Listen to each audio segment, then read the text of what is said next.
Well, as we've seen in the negotiations, as we've seen in global responses, and certainly given the state of the global economy, what's at the forefront of people's minds now tends to be economics and tends to be infrastructure, tends to be geographic risks. And somehow there's a forgetfulness that what we're really talking about here is the vulnerability of people, of households, of communities, and of securing their resilience and securing their livelihoods. UNFPA is part of a group in the UN that's called the Social Dimensions of Climate Change Group. It's a group of 16 agencies that are trying to put people on the maps, put people at the center of this conversation, and to say that if the solutions to climate change, if we achieve solutions to climate change, but if they don't have people's resilience and people's development and people's livelihoods at the center, then they are in fact not solutions. Migration out of the deltas in Bangladesh and in Vietnam is happening right now. Sea levels are rising. We heard about small island developing states and their urgent needs for resettlement. So in terms of the timeline, we're in it.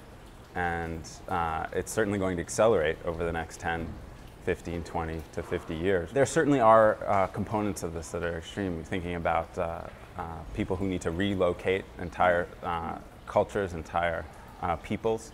But I think it's also important that we think about this as part of adaptation. Migration is part of adaptation. It's essential that we help people have options and choices to move in a developmental way, rather than wait until the last moment and wait until it is an extreme circumstance and they are displaced and forced to leave. It's important that you have the right policies, the right safeguards, the right human rights-based approach, and the right legal framework to make migration part of adaptation and part of the choices that people have. One of the things to note is that the research is really strong in saying that most environmental migration and climate change-induced migration that's going to come is going to be internal to countries rather than international. So it's going to be a lot of movements of people from rural communities, often to urban communities, in their countries, in the same country. So what's critical there is to plan for that urban growth and to think about over the next 10 to 15 to 20 years, as cities in many cases double in size, how are we preparing for rural to urban migrants? How are we securing their livelihoods? How are we providing them economic opportunities?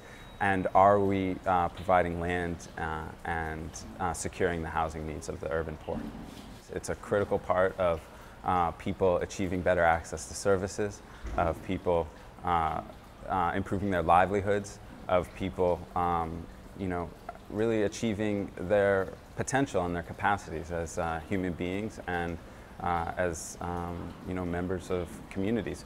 So there's no doubt that the growth of urban slums is a significant risk for development, and it puts people in very, very difficult circumstances. But with the right planning and the right policies, it's our hope that if we make decisions now to plan for urban growth in the next decades to come, that when those decades do come, that urban growth will be developmental and will provide people the opportunities they need. Unfortunately, there are lots of examples of cities that haven't so effectively taken this approach, and so you see massive amounts of inequality.